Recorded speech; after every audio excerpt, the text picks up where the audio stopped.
threshold of the bathroom, something's not right. This is not a regular attack of the gurgles, all right? These gurgles are like alive, and they're bouncing off each other, and they are having a mosh pit right inside this general area. And all of a sudden, they're like, checking out of this place. I step over the threshold, and it goes,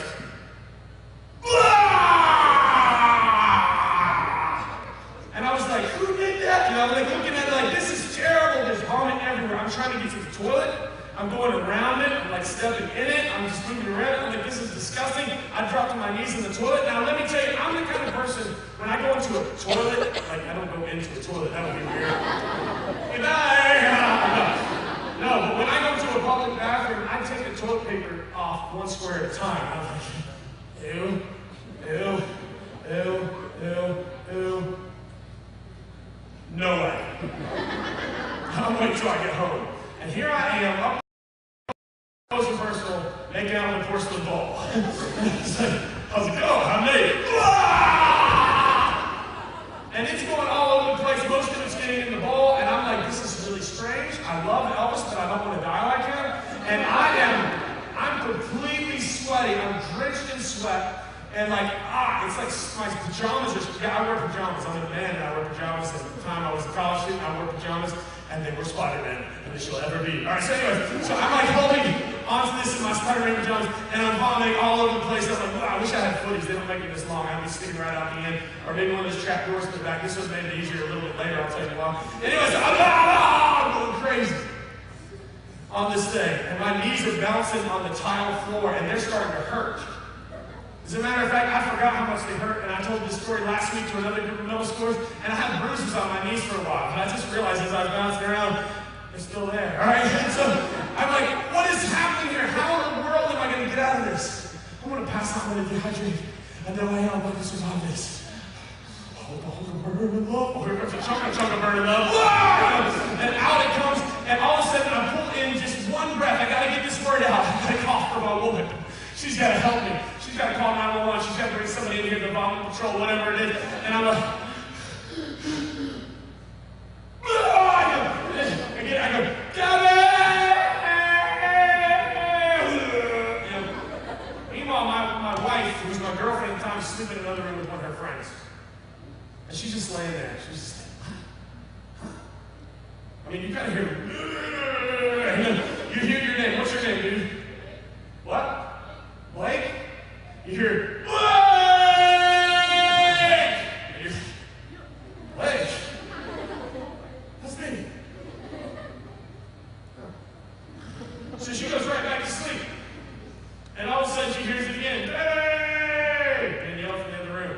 That time she knows there's something wrong. I've got the only light on at that end of the house is in the bathroom. The door's wide open, right? So she runs as fast as she can barefoot.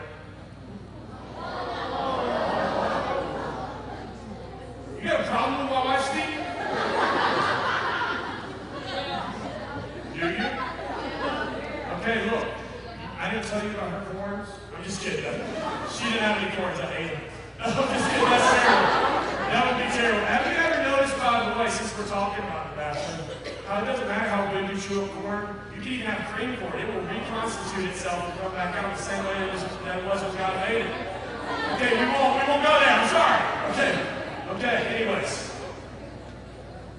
And then it's always on the cop. Anyway, so here I am in the bathroom hall for my future wife, and I think, this is like a deal breaker if you're in a relationship. Somebody calls you to the bathroom, you have to be barefoot. And so she just comes running around the corner and runs right in there, and she's like,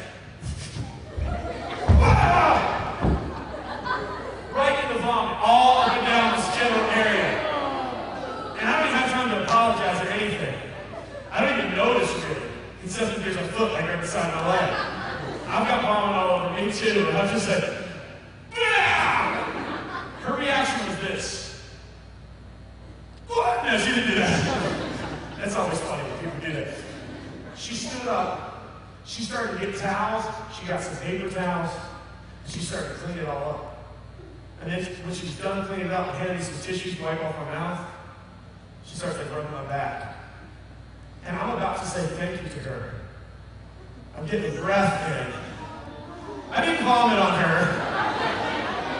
But I'm 2. So you're like, where's this going? It gets worse. I'm about to say thank you, I'm like, Debbie? She says, what? I was like, get out! Shut the door, get out. Shut the door, get out. You see, apparently it's too much work for everything to go north after a while. They need to find a rear exit. And that's all I'm going to say there, all right? No more corn jokes, nothing like that. I have no idea what I ate that night. It all looked like spaghetti. Or like, you know when you see roadkill, it's just, you okay? Because if you vomit, it really set this whole sermon off. It was just like, I'd be like, object lesson, it looked like this.